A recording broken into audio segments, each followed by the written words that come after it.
เอาขึ้นเลยสี่สถาญาติโยมว่าโอ้โคบาเปอร์เข้าขึ้นเลยสี่สถาญาติโยมว่าอย่างใดก็บดีเอาเปิ่น เปิ่นฮื้อตัวน้ำขึ้นขัดใจฟังตักน้ำขึ้นฮื้อรีบตักน้ำขึ้นแล้วบ่รีบตักเขาก็บ่ได้โอกาสที่จะมาอู้มาจ๋านะเมื่อคนฮื้อก็ขัดใจเอาอิดหน่อยจังมันอิดไว้ก่อนพ่อสอนไว้อิดไว้ก่อนพ่อสอนไว้เนี่ยสถาญาติโยมรายการนี้ก็มาแถมเดียวจะไปฟังจังหันจะเนอมาหำลักไว้ มาหำลักไว้cái như vậy mà nọc con hư hậu mà con hư hậu mà có hậu có má nè cảดีกว่าอยู่เปล่าๆ ดีกว่าที่เจจะเอาเทปออกกับเจเอาเทปออกก็ฮะก็เวลาเพิ่งฟังบ่ได้ฮะไม่ก็เม่นก็ฉะนั้นเอามาจัดก็ดีแล้วเหรอเปลี่ยนไทยกันไปเปลี่ยนสปอร์ตรายการกันไปแต่กี้อาตมาออกไปนอกฝนอ้อยสถาญาติโยมอาตมาออกไปฉันน้ำแต่กี้นะฝนอ้อยแซะเฮ้ยมันก็บ่นักนะมันก็อ้อยแซะมันก็อ้อยมามันถ้าจะตกมันก็จะตกโฟนบัดเดียวมันจะได้มันเป็นกระปริกกระปอยเนาะเป็นกระปริกกระปอยเป็นตกมาบ่น้ำบ่เนื้อสถาญาติโยมเฮยในชีวิตของคนเฮานี่เอาอะไรแน่นอนกับชีวิตมัวลิขิตกันไปนั่นแหละหนอจะเอาอะไรยังแน่นอนกับชีวิตของเฮาวันนี้เฮาสดใสอยู่วันพรุ่งเฮาล้มป่วยนะสถาญาติโยมวันพรุ่งเฮาล้มป่วยวันฮือเฮาจะได้ฟื้นคืนมาก่อ เอาอะไรแน่นอนกับชีวิตเฮาบ่ได้สถาญาติโยมอันนี้แต้ๆนะไม่ใช่ว่าโอ้อาตมานี่ปากบดีสะพ่องจองเพ่งเลงปากบดีแต่บดีไหวนะก็เอาอันยังมาแน่นอนกับชีวิตของเฮามัวลิขิตไปอย่างใดเชื่อเฮาว่าวันนี้เฮาแข็งแรงอยู่ใจเฮากับเอาซื่อๆว่าใจกับตีนเฮานี่นะสถาญาติโยมนะใจกับตีนเฮาเนี่ยใจเฮาไปเกิดหน่อยไปเบาตีนเฮาย่อมก้าวไปเฮาเป็นละอ่อนนี่สมัยเฮาเป็นละอ่อนเฮาหนุ่มๆเนาะเฮาเป็นละอ่อนเฮาหนุ่มๆนี่ตีนเฮาไปก่อนใจตีนเฮาไปแล้วก้าวแล้วตีนเฮาไปเกิดหน่อยไปเบาแต่บัดเดียวนี้ใจเฮาไปก่อนตีนนั่นละใจเขาไปเพียวไหนเพียวเบาตีนเขาย่ำไปถึงไหนเตื้อเนี่ยเพราะว่าด้านสังขารร่างกายของเขาเนี่ยมันเหลือกระจายใจนี่ยังหนุ่มอยู่ใจนี่ยังอยู่หมอก15-16มอกเป็นบ่าวแถวเนี่ยแต่ตัวเขาร่างกายเขาอายุเขานับไปแล้วผู้สูงวัยเขาจริงยังจะได้ผู้สูงวัยเฮาก็ต้องฮับสภาวะพยายามทำจิตใจให้เบิกบานอยู่เสมอ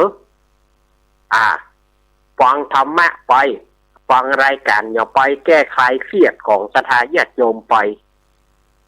อย่างอีกแต่ก่อนนี่เฮาขัดใจโวยๆนะเพื่อขัดใจโวยๆเฮาไปพูดแล้วเพื่อเขาสร้างเฮาหรือว่าใจเฮาสร้างเฮาพอไปเพียงไหนเพียงเบาเฮาเนี่ยการได้หมูขี้หอมไปสถาญาติโยมว่าแต่บัดเดียวเนี่ยใจเฮาขัดใจโวยร่างกายเฮามันบ่ไปเขาแรงว่าก็แรงหายนะแข้งขาเฮานี่นะในปัจจุบันนี่นะยิ่งเขาแรงว่าขัดใจโวยมันซ้ำบ่แก้วตีนเฮาเนี่ยมันบ่แก้ว เขาก็ใครจะเหมือนอาตมาพ่องเขาแหล่งเห่งมันแหล่งบ่ไป เขาแหล่งเห่งมันแหล่งบ่ไปนะมันก็เคสอ่ะถ้าเขาบ่เห่งเขานี่เขาไปเขาตั้งสติเขาไปกะยิ่งเขาว้ยเขามาฟังมาหีบนะ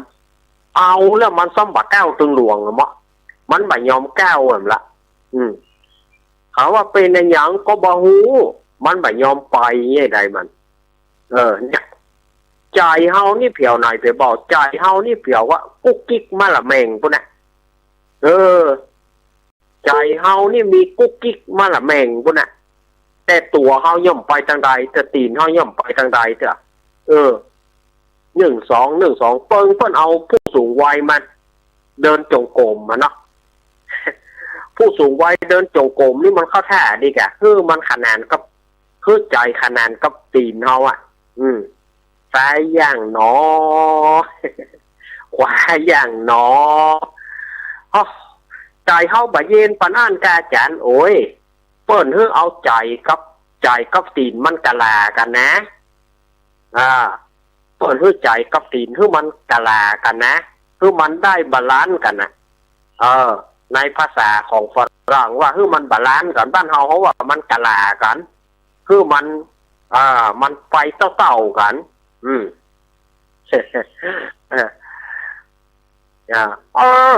บ่ไหวแล้วปวดขา มาซ้ายอย่างหนอขวาอย่างหนอก็ปวดแถมเหมาะแล้วอย่างใด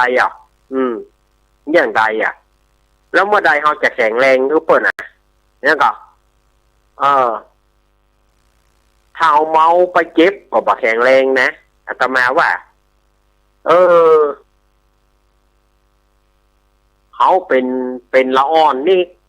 โดนเขาขว้างมาเขาโล่นได้บัดเดียวลองโล่นกะบัดเดียวนี่ติดหลังแม้ว่าดุ้นหลัวติดหลังเขาก็โล่นมาได้สถานญาติโยมว่า แม้เขาดุ้นหลัวขว้างโลเขาก็ไปมาได้นะมันก็เคสเหมือนกันเนี่ยอาตมาถึงขึ้นต้นธรรมะว่าจะเอาอะไรแน่นอนกับชีวิตมัวลิขิตเส้นบาปกรรมนั้นเล่าหนอต่างฝ่ายต่างยืนสู้พะเนาพะนอมัวแต่ก่อเกิดทุกข์ในกรรมเวรน่ะเฮาเมากึดนะเมากึดหากะกินกะด้วยวันนี้จะแกงหอยวันนี้จะแกงปลามันต้องกึดไปแล้วหลอดตันหาความขยากของเฮาแม่ก็ความขยากของความตันหาความต้องการของเฮามันถึงอยากกินอันนั้นอยากกินอันนี้บ่มีก็หาบ่มาก็ซ้อบ่มีก็หาบ่มาก็ซ้อกินกันไปเนี่ยโดยเฉพาะผู้สูงวัยนี่บ่มีสิทธิ์เลือกกันละอยู่กับลูกกับหลานบ่ได้กินเขาก็บ่ใช่ง้อนี่บ่กินก็ได้มันว่ากำสูตรใส่กันนะพวกอุ้ยแม่อุ้ยบางทีนั่งให้กูอย่างนี้ล้ำเหลือเราไปว่าบาลามก็บ่กินตายจ้างยัง สถานญาติโยมเตะก็คนเฮาแต่ก่อนนี่เนาะเฮามีลูกมีหลานเนาะลูกหลานเฮาบ่กินอันใดเฮาฮู้มันบ่กินอันนี้พ่อแม่ไปเซาะซื้อไปเซาะกินนี่บ่ลูกเนี่ยแต่ผลตอบแทนที่เขามาหาเอาเนี่ยไปกินตายจังยังก็เจ็บไหมแสบไหม แสบนาสถานญาติโยมกรรมของละอ่อนกับกรรมของเฮานี่แต่ก่อนลูกหลานเฮาบ่กินอันนี้มันบ่กินเตื้อก็บางคนก็บ่กินแต่นะมันบ่มักอันนั้นแล้วไปให้มันกินมันบ่กินแต่นะน้ำมันก็บ่จำเป็นได้ไปเซาะเอามาให้มันกินบ้านมันจะตายก็เป็นห่วงอยู่เอาแม่ซื้อมาให้ละเอาพ่อซื้อมาให้ละบ่จะกินแคบหมูบ่จะกินส้มบ่จะกินทอด ไม่ก็เขาหูใจเขาหรอกแต่ผลลัพธ์ที่เขามาหาเฮานี่กะมันแสบมากกับสถานญาติโยมอันนี้สิบลำก็ซอกกี่คนเดียวต่อตายจังหยังดก มันลดนะเนี่ยสมัยบัดเดียวเขาอยู่กับเขามีสิทธิ์เลือกกับสถานญาติโยมนอกจากว่าเขาจะซ่อคนเดียวเขาได้นะแต่เขาซ่อคนเดียวเขาไปได้ก่อถ้าเขาไปได้ก็ไปซ่อคนเดียวอันเนี้ยนะเขาจะไปมัวว่าชีวิตของเขายังหนุ่มอยู่แน่บางคนนี่บ่ยอมไปวัดไปวาเตื้อบางทีบ่ยอมไปวัดไปวาเตื้อบอกว่าหนุ่มอยู่ขนาด60ก็ยังว่าหนุ่มอยู่นะแล้วมันจะไปเมื่อใดนะ60ก็ยังว่าหนุ่มอยู่ขนาดแข้งขาได้เดะก็ยังว่าหนุ่มอยู่แล้วจะไปว่าแล้วจะไปเมื่อใดปีหน้าก็ไปเกิดปีหน้าไปบ่ลูกเป็นใหญ่เรื่องการไปวัดไปวานี่สำคัญมากๆศรัทธาญาติโยมไปเมื่อแข็งแรงจะไปรอก็เปิ้นซ้อว่าหากินอยู่อันซ้อว่าหากินก็ซ้อว่าหากินเขาบอกว่าแต่ก็ควรปลีกควรหาโอกาสไปอย่างน้อยก็ขอให้ไปสักศีล2 ศีลบัดได้ไปนักบัดได้ไปหนาขอให้ไปสักศีล2 ศีลเฉพาะที่ฟังธรรมนะไปฟังเทศน์ฟังธรรมนี่ไปสักศีล2 ศีลกะไปพ่องอย่าว่าบ่ไปเมื่อใดก็บ่ไปเมื่อใดก็ไปสืบปีหน้าปีในเอาข้อขนาดปีนี้ยังดะเดะอะไรสถานยันชมว่ามันดะเดะอย่างใดท่านอาจารย์ตู้ลูกตู้หลานก็บัดเดียวพอล่อเดี๋ยวดะเดะฮะน่ะ50 ปลาย40 ปลายเอาแล้วดะเดะแล้วไปทางใดก็เป็นบดีล่ะดักเด็กกระดาวฮะน่ะแล้วยังจะมาอ้างปีหน้าก็ปล่อยก็แล้วมันจะได้ปล่อยอยู่วะเขาก็ให้ถามเยอะๆหรอศรัทธาญาติโยมฟังอาตมาแล้วจะไปโคดนะจะไปว่าเน้นลักนี่มันหักบดีจะไปว่านะมันมีแต่กับแต่คือญาติโยมตอมเอาคนเดียวคือตอมเอาคนเดียวพิจารณาพิจารณาตรงพิจารณาให้พิจารณาส่วนคนเดียวอาตมาว่าแต่พิจารณาตรงพิจารณาให้พิจารณาส่วนคนเดียวเถอะว่าถูกกับบ่ถูกถ้าถูกก็ปรับกันแต่ใหม่ถ้าบ่ถูกก็บ่ต้องปรับมันอันนี้อย่างก็เข้าบ่พร้อมเมื่อใดก็บ่พร้อมญาติโยมถ้าถึงญาติโยมนะมันถ้าถึงว่าความบ่พร้อมเนี่ยมันตึงบ่พร้อมวันยันค่ำถ้าบัดสละเนี่ยมันตึงบ่พร้อมอาตมาเคยคนเฒ่าคนแก่หลายคนละยามมีคนเฒ่าไม่ยิงอยู่ก็ว่าคนเฒ่าไม่ยิงมีไผป้อนข้าวป้อนน้ำคนเฒ่าไม่ยิงตายแล้วอ้างเมาะบ่มีไผอยู่เฮือนเนี่ยอีป่อเฮ้ยถ้าอีป่ออย่างอีป่อก็คือมันได้มาตลอดชีวิตอีป่อนี่บ่ได้มาอาตมาว่าเลยเพิ่นจะโคตรก็จ้างเถอะเขาที่ถูกที่ควรว่าบ่ได้มาละบ่ได้ปล่อยละวะรอก่อนนะบางคนอายุ80จะ90หรอกขอมันรวยก็เถอะก็จะไปหวังรวยอย่างแถมเล่าจะไปหวังรวยอย่างแถมก็ล่างถูกหวยรางวัลที่1กันถูกหวยรางวัลที่1แล้วจะไปวัดละจะไปบวชเป็นตุ๊กป่อธรรมโมสังโฆเตอะ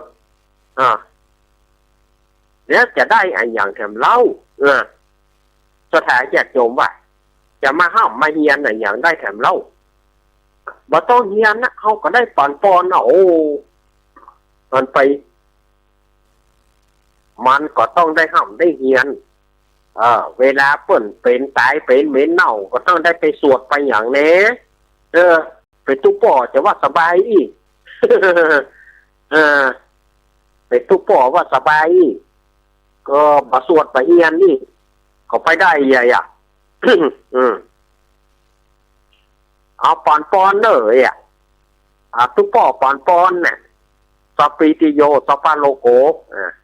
จัตตาโลธรรมาวัสันติสวะสวาย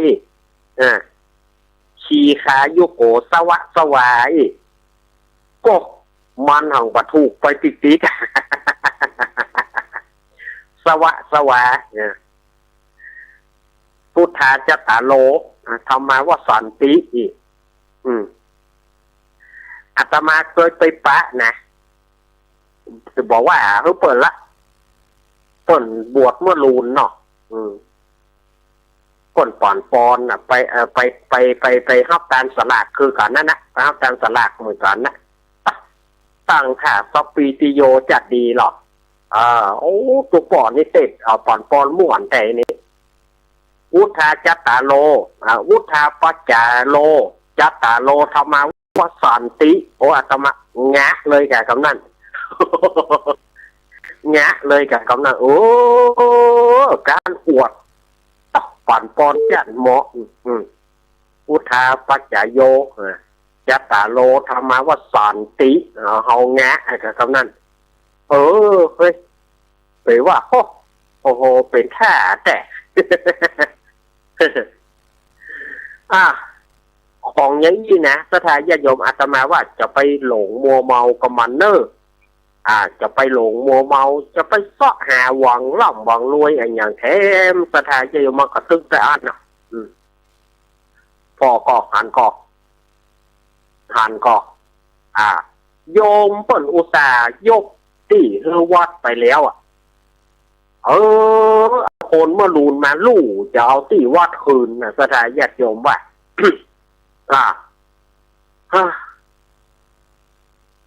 มันก็ทำให้คนตายตาบารับนะถึงแม้เปิ้นตายไปแล้วเปิ้นยกไปเฮือกับวัดแล้วเปิ้นตายไปก็นึกว่าเปิ้นจะได้วิญญาณเปิ้นจะได้มีความสุขคนตั้งหลังมาลู่กันเดือดร้อนจะเอาตีนะคืนจะเอาตีนะคืนเพราะว่าเปิ้นถือว่าเป็นตีของพวกเก่าเอาปลามาคนตายก็บ่ม่วนล่ะเนี่ยจะไปลู่กันเอาย่างคุณก็เอาไปบ่ได้อยู่ดีคุณก็จะถึงคุณตายตี้มันก็คือเป็นตี้มันก็อยู่อย่างนั้นนะมันถึงไปทางใดขายคือไผมันก็ถึงอยู่หั่นใช่เนี่ยโยมเนาะเนี่ยแล้วมันได้อย่างขึ้นไหมคนท้ายฟ้องร้องกันฟ้องร้องวัดว่ะบอกกลัวบาปกลัวกรรมฟ้องร้องวัดหาว่าวัดโลภเอาหาว่าวัดโลภเอาก็เปิ้นตกลงกันมันยังเมื่อคนเท่านั้นเปิ้นมีอยู่อันใดกับมาบัดเดียวนี่ปลาคือคนเท่าที่ตายไปก็บ่มีความสุขปานหวานใจแล้วคำนั้นทุกอกทุกใจแทนที่เปิ้นจะได้ไปสวรรค์กับเอาจิตวิญญาณเปิ้นดิ่งสู่นรกนะดิ่งสู่นรกค่อยได้เพราะว่าจิตใจมันละซ้ำละสายไประยะทำเพื่อจิตใจเปิ้นบดีไปสถานญาติโยมอันนี้อาตมาฝากไว้นะจะไปลู่กันเตอะพี่น้องกันกันที่มันถูกมันหลงกันปั่นกันไปแกอันที่เปิ้นโยกคือวัดก็เป็นของวัดไปเป็นของวัดก็ได้ตานกันตึงหมู่เป็นของวัดก็ไม่ใช่เป็นประโยชน์ของไผได้ไปเป็นที่วัดเวลามีการมีงานก็เปิ่งมันนั่นนะเปิ่งสถานที่นั่นนะที่จอดรถแกเป็นควงเกี้ยวอารามก็เอาไว้แปลงหั่นแปลงนี่มันก็งามเหมือนจะตายลูกมันก็งามเหมือนจะตายลูกสถานญาติโยมเขา ตายไปมันก็ยังแสดงสง่างามอยู่ที่เนี้ยมันถึงไป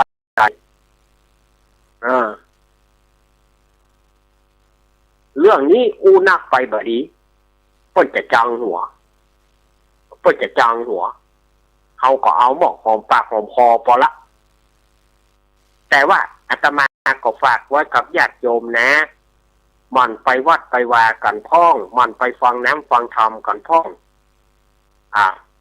ถ้าเราเมาคิดว่าเรามีเวลามันตึงมีเวลายกเว้นแต่ไปบ่ได้กรณีว่าโยมไปบ่ได้แต่โยมยังมีใจสาธุการอยู่ก้นไปวัดสาธุ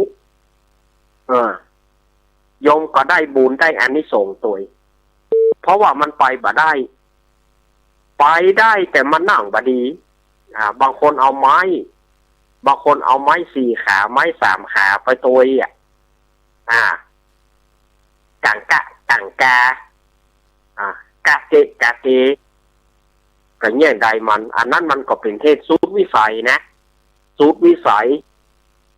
มันไปบ่ได้ประกาศสาธุแต่ถ้าโยมที่ไปได้ควรที่ไปหาโอกาสไปอายุแค่58จะไปวัดอายุก่อนไปอายเนี่ยหยังอายเนี่ยหยังมันต้องไปอายอายุน้อยเนี่ยมันได้เปรียบอย่าได้1แข็งแรงเวลายกขันเข้าขันน้ำยกขันดอกขันดวงยกขันเกี้ยวตั้ง3กันอย่างแกก็อาศัยคนแข่งดีนั่นหรอกอาศัยคนแข่งดีนะนี่อาศัยคนขาดีนะนี่หรือจะว่าอาศัยคนด้านเดะลูกคนด้านเดะกันเดียวกับไปหมีควมเบอร์กันเดียวกับควมเบอร์อาศัยคนแข่งดีขาดีนั่นแหละฉะนั้นเมื่อเฮามีกำลังวังชาเฮาแข่งขาเฮาบ่เป็นอย่างไปเตอไปนั่งภาวนาคนที่แข่งขาดีคนที่หนุ่มๆเนี่ยมันได้เปรียบหลายอย่าง1เวลาเปิดนั่งสมาธิจะนั่งกี่ชั่วโมงก็ได้มันคล่องตัวลุกมันก็ลุกง่ายสายตาพอหนังสือสวดมนต์ก็ดีแข้งขาหน้าภาวนาบ่เจ็บบ่ปวดเนี่ยมันได้ประโยชน์นะมันได้ประโยชน์รอเท่าก่อนเท่าแล้วก็บอกว่านั่งบ่ได้นั่งแตบบ่ได้ก็เปิ้นแปลงเก้าอี้ฮื้อบางคนก็ยังไปแสหาว่าเก้าอี้มันเทียมกับตู้เจ้าก็เปิ้นแปลงฮื้อนั่งแล้วก็ยอมบ่นั่งหาเนาะเปิ้นแปลงฮื้อนั่งแล้วก็นั่งนะแกจะไปเรื่องมากมันอย่างนั้นจะไปเยอะแยะมันอย่างนั้นล่ะก็ตัวเก่านั่งบดีก็เปิ้นแปลงฮื้อก็นั่งไปเติ้นนะ อย่าเยอะได้ปะภาษาละอ่อนเขาว่าอย่าเยอะได้ปะจะไปเรื่องนัก แต่นะพอจะโคตรเขาก็จ้างอาตมาจะว่าอย่างนี้ไอ้จะโคตรเขาก็ตึงบอกว่าอย่างเขาอู้ที่แต่โลกเขาอู้อันแต่โลกพ่องเนี่ยว่าเก้าอี้มันเสมอก็ตู้เจ้าเปิ้นแปลงแต่นสังมันไม่ใช่เตียงกันเหรอแต่นสังนั่นเปิ้นก็มีไว้นั่งสำหรับนั้นมันตึงสูงอยู่แล้วก็นั่งเก้าอี้ก็ว่าบาดีเตื้อแล้วเรายมจะไปนั่งอย่างใดเนี่ยโอ้ฝากไว้นะฝากไว้เนอะนั่งไปเถอะจะไปเปิ้นฮื้อนั่งกวนดีนั่งไปเถอะเปิ้นหูแล้วว่าเก้าอี้เนี่ยเอาไว้นั่งสำหรับญาติโยมที่นั่งบ่ได้นั่งลุ่มบ่ได้เปิ้นอนุญาตให้นั่งอันตู้เจ้าบ่อย่าไปแปลงอย่างพระเนนน่ะมีถ่ายแปลงเก้าอี้ให้ญาติโยมวันพระวันศีลเนนเขาแปลงถึงมวลน่ะดูมีที่ไหนพ่อบริการให้ญาติโยมดูปานอันญาติโยมยังบ่หันความดีเท่านะเนนนะสามเณรไปนั่งแปลงเก้าอี้ฮื้อญาติโยมจะมานั่งถือขาลุกไปไปลงพุ่ง เนี่ยปิ้งก็ไปตุกเน้นนะได้เอามาซ้อนกัน ขาลูกก็บอกเขาลูกกุ๊กเขาฟังเขานะเขาลูกนะม่วนดีเท่าเขาลูกนั่งเขาลูกจากเก้าอี้นะมันดังๆลูกมาเชื่อฟังเถอะไปในวัดในว่าสาธุพันเตนึกไปลูกกุ๊กลูกไผ่ลูกมันล่ะเอาก็ไปตุกไผ่เนนต้องมาเอามาซ้อนกันไว้เรียงลำดับพอดจะนั่งกันเนนนะมาตั้งที่นั่งเนี่ยมันมีที่ไหนพ่องที่ให้ความสะดวกสบายกับญาติโยมแน่อย่างที่ญาติโยมยังมาเอาเตื้อและญาติโยมจะไปเอาเมื่อใดเพื่อนอนตีต่างตีเตียงเพื่อนอนลูกมาได้คือถอดขี้เก่าแต่ใครไปวัดน้อยมันมีความหมายกระเดียวโยมก้อยพรพิมลจะร้องเพลงสายเกินไปกระเดียวโยมก้อยพรพิมลจะร้องเพลงละสายเกินไปเนาะเนี่ยสถานญาติโยมอาตมาฝากไว้นะฝากไว้เป็นข้อคิดสะกิดใจญาติโยมฟังแล้วจะไปโคดฟังแล้วควรพิจารณาพิจารณาตรงพิจารณาให้พิจารณาส่วนเอาถูกกับบ่ถูกถ้าถูกก็เอาไปประพฤติปฏิบัติถ้าบ่ถูกก็ถ้าไปสนใจมันคว้างมันไปเนี่ยจบคุณแม่ไม่ปลื้มจบ อาตมาอย่างนี้นะอาตมาบ่ได้รุนแรงอย่างนะอาตมาเอามาคือสถานญาติโยมได้เข้าใจว่าเป็นอย่างอี้บ่เพื่อคือสถานญาติโยมได้หูว่าการการจาของการยังกระจ่างเขาจะทำดีแต่ละตื้อเขามาเพื่อความสมัครสมานสามัคคีเขามาฟังน้ำฟังธรรมเพื่อทำเรื่องยังเนี่ยคนที่ไปฟังแม่นะบางคนมันก็ใจดีมันก็เล่าให้ฟังแต่บางคนมันก็ให้หูย่ำไป บางคนว่าแต่นะให้หูทำเรื่องอย่างย่ำไปฟังตัวเปิดมันบ่ได้กรรมดีแล้วทำเรื่องอย่างบางคนที่เปิ้นใจดีใจบานเพื่อก็เล่าให้ฟังทำเรื่องนี้เนอะบางคนมันถึงใส่ก็เลยให้หูย่ำไป มีกับมีมีก็ว่ามีมันมีนะสถานญาติโยมถ้าบอกมีทำไมจะบอกมาเนี่ยมันมีอย่างเงี้ยอย่างการประชุมเหมือนไปประชุมบางคนเปิ้นประชุมเรื่องอย่างตัวกลมไปพอเปิ้นปิกมาเรื่องอย่างพอเปิ้นคือฟังแค่ว่าบัดใจหาว่าบัดใจอย่างนั้นนะไปเก็บอย่างกันนักหนาก็เปิ้นฮื้อไปประชุมยังบ่าไปเปิ้นฮื้อไปไปจ่ายังบ่าไปเปิ้นฮื้อไปเสนอความคิดเห็นยังบ่าไป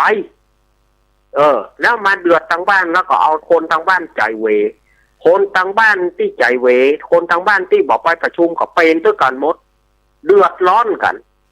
เนี่ยตัวให้หูก็ไปจ้ะอันใดบดีก็ว่าไปหรอกแย้งไปหรอกอันใดบดีก็แย้งไปเนาะอันนี้ฝากไว้นะเอาแถมรอบนึงก็จะวางสายแล้วกันเนาะญาติโยมที่จะโทรเข้ามาเนอะมีอยู่ก่อหาบ่ร่างกายกับไปอย่าละกะบ่ร่างกายกับไปละกะ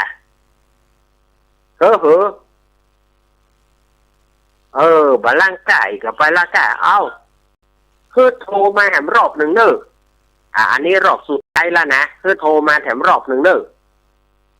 0837611775 0837611775วันนี้ได้เสนอเจริญปอนจะมาเป็นเนอร์มาได้แล้วเดนเนอร์มาจอดไว้ได้น่ากะนอกที่ไปกันติดเนี่ย ไปกาติดแก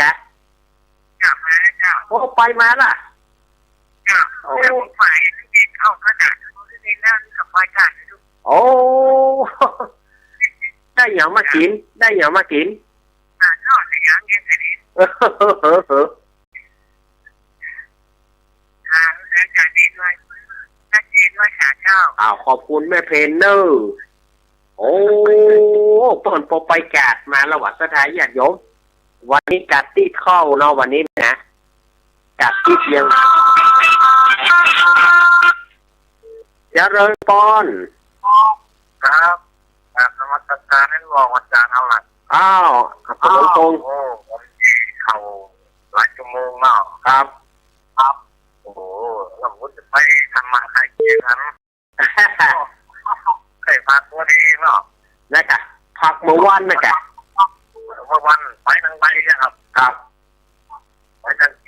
วนกับนี้จ้ะแล้วตรงอยู่มีเดี๋ยวเนี้ยมีทางภาษานะครับเป็นกำลังใจนะครับขอบคุณปอลงพงเนอร์ปอลงพงบ้านแซมมาแล้วสมัยตะกองวงดนตรี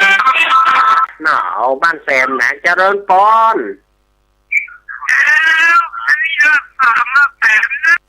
สามเลี้ยว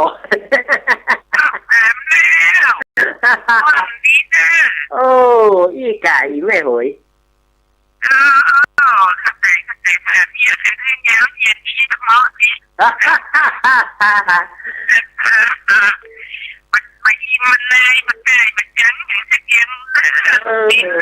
นี่กันเนาะขนาดบ่ม่วนแล้วนะม่วนที่ยังม่วนนะถูกใจแต่ที่นี่ถูกใจขนาดเลยที่แท้ที่มาเข้าว่าจะมาล้อเขาจะไม่ได้น่าจะเป็นที่ไปได้แล้วไปได้แล้วตัวไปแล้วไปมาได้แล้วน่ากะก็เดียวอันพี่ก้อยพรพิมลจะสายเกินไปนั่นน่ะแม่มาไปจะตอนแม่มาได้ไปเดียวไปได้นั่งทั้งได้ยังได้นั่งฟังอยู่เนาะครับทั้งแม่อยู่ไหนมันเป็นกำลังใจไปมาได้แล้วไปจะตอนมาแล้วแต่ก่อนใจแล้วเนาะไปนักมาละเนาะยินดีแม่เกี้ยวเนอะแม่เกี้ยวยินดีเนอะแม่เกี้ยวเนอะเกี้ยว100%นั่นละแม่เกี้ยวนี่เป็นเรียกว่ามากู้เมื่อเนี่ย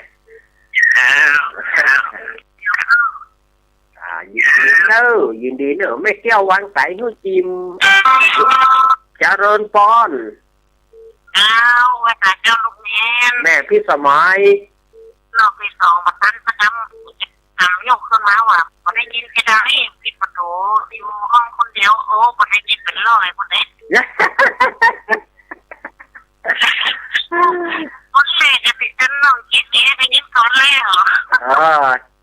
เจนี่ว่าธรรมะก็เจนะผ่านเจเพลงก็ผ่านเจวันน้องเจ๊ก่อนคนตั้งหนอกได้ยินเป็น100ว่าพอได้ยินนี่ดีเนาะทำไมว่านั่นน่ะแม่ไปนั่งเก้าอี้นะตรงนี้นั่นนะค่ะแม่ไปนอนนวดไปแม่ทำก็มาไม่เจ้าหรอกไปไม่เจ้าหรอกมาเตะทำไม่เจ้าก็มาบ้านมาแรงก็ไปแอมเนี่ยถ้าวันเขาวันตาเขาวันตาไม่ทำ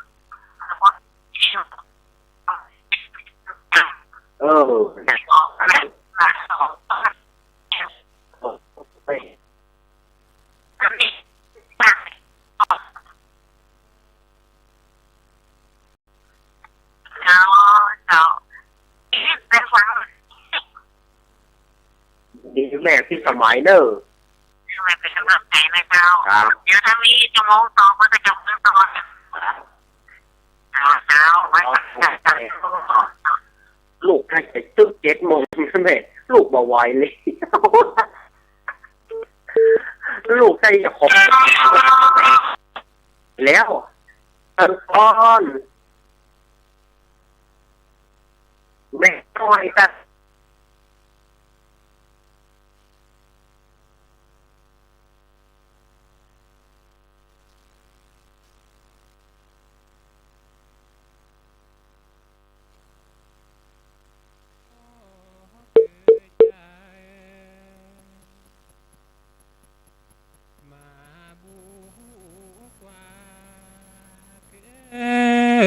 ยอเกยอเกยอเกยอเกยอเกยอเกใจรอสัญญาณครูบาอีกสักครู่ตะเกียบสัญญาณเปิ้นดับเนาะสัญญาณเปิ้นดับเนาะเกียบเมวาเปสัญญาณเปิ้นดับเนาะอุปกรณ์เปิ้นดับเนาะอุปกรณ์เนาะอุปกรณ์โคสูเจโคเดเจโคกิเมลาเอลาโอโคลาปาเกจาเวโอเมบูโคเปมาโมเลญาบาโมเลญาอุปกรณ์เพิ่นดับเนาะอุปกรณ์ซอลโคเมตอเอซอโคสูเจโคเดเจโคกิเมลาเอลาโอโคลาปาเกจาเวสายหลุดมาอู้กับแม่น้อยตาโถกอู้ไปอู้มาไม่น้อยก็บอกว่าสัญญาณหายเนอะก็บอกว่าเนาะไปก็บอกให้เราสักคนบอกเอาก็อู้ไปติ๊กเนาะปล่อยไก่ไปตัวบาเล่นจนเต่าเจโทรมาเตือนว่าสัญญาณหลุดโอ้ยสุมาเตอร์ขออภัยสถาญาติโยมเผยขออภัยจริงๆมีอยู่ก็มีกระโทรเข้ามานะ0837611775แม่สีกุลนะแม่สีกุลหายไปไหนโทรมาจังลูกจังหลานแล้วแกแม่สีกุลตันธุระบ้านหนองรองตำบลบ้านเป้าอำเภอเมียงจังลูกจังหลานแล้วแกปี่ผมนี่บ่โทรมาเตี้ยเลยนะมาหาแม่สิกุลแล้วก็แม่กองแรงเกิดเมื่อค่ำสบายดีอยู่ก็ปี่ที่สมัยนอนตันสบายดีวะครับเนาะสถานอยากจงก็โทรมาพ้องไฟจะโทรมากระโทรพูดถึงตะกี้เนาะบ้านแซมป่าซางนี่นะแต่ก่อนต้นมีวงดนตรีวงใหญ่เนอะวงวิทย์ประชาสมัยก่อนบ้านแซมเนี่ยก็หลวงพงนี่นะอาตมาก็ไปรู้จักกับลุงเสิร์ชลุงเสิร์ชนั่นต้นก่อนบดีแต่ต้นเป็นซีดเก่าสูงอาตมา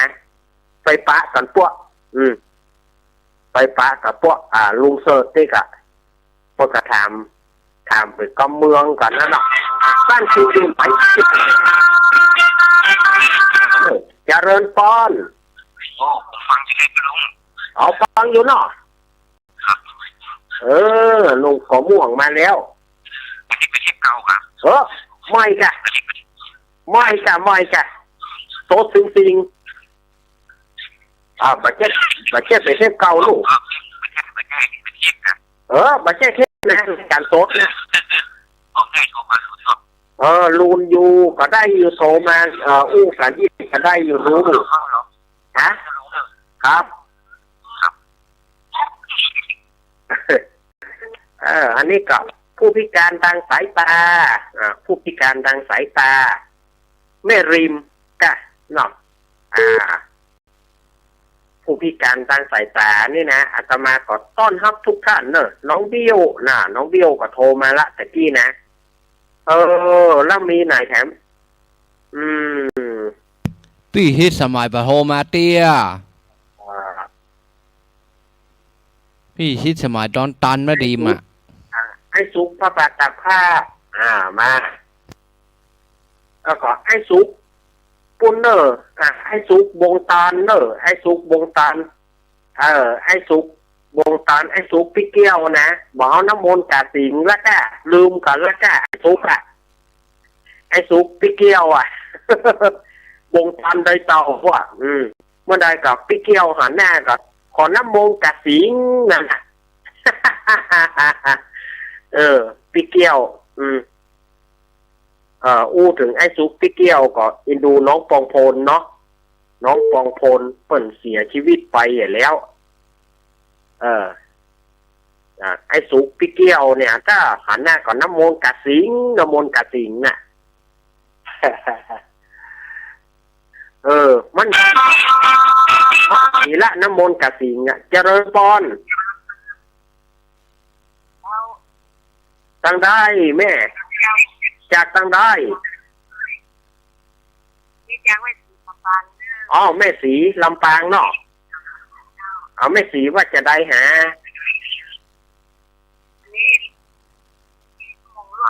สีลวดอีไม่เอ่ยท่อม่วนท่อวันนี้นะแม่สีนี่แม่สีอยู่บ้านอย่างก็อ๋อบ้านเขื่อนยางนี่เนาะบ้านเขื่อนยางลำปางเนาะมีงานไปโชว์มีงานไปโชว์ตัวพ่อกันโชว์ตัวว่ากันลูกบอกลูกเน้นเฮ้ยไม่สีเนออีกแกเนาะ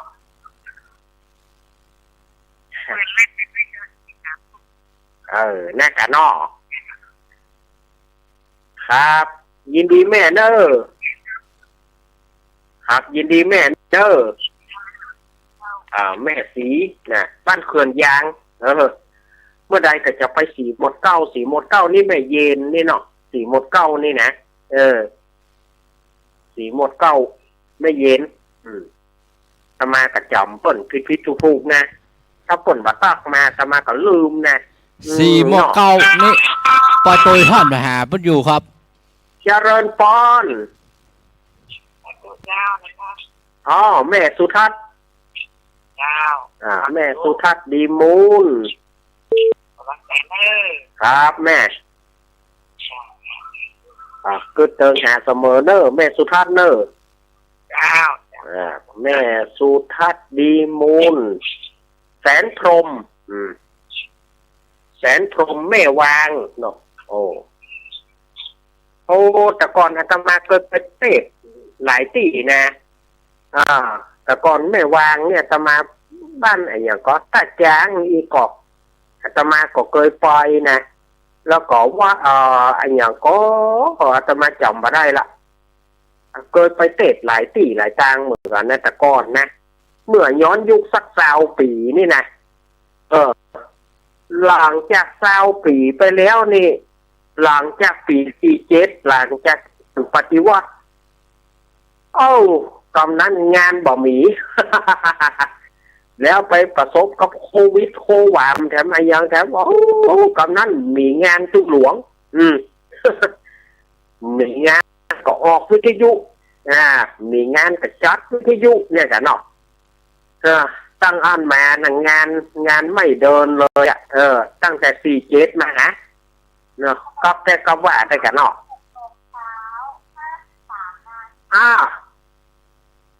อาตมาฮับไผ่บ่ได้แล้วเด้อเวลาจะหมดแล้ววันนี้เป็นวันครบรอบ58 ปีของการเสียชีวิตของพ่อครูสุรพลเนอะอาตมาขอเอาบุญตั้งหลายที่อาตมาได้ทำวันนี้ขออุทิศบุญเพื่อไปรอดไปถึงพ่อครูสุรพลสมบัติเจริญเนอะพ่อครูสุรพลแล้วก็แม่ศรีนวลผู้ข้างเปิ้นก็เสียไปแล้วแล้วก็นายสุรเดชสมบัติเจริญหรือว่าไอ้กิ้งกองลูกล่าเปิ้นก็เสียชีวิตไปแล้วเนาะกิ้งกองก็ขอเอาบุญนี้ไปถึงพ่อครูสุรพลแม่ศรีนวลแล้วก็ไ ให้สุรเดชสมบัติเจริญไปเนอะเวลาหมดเต้นะหมดเต้นะสมัครเรื่องตรงนี้อาตมาลาเต้แล้วหนึ่ง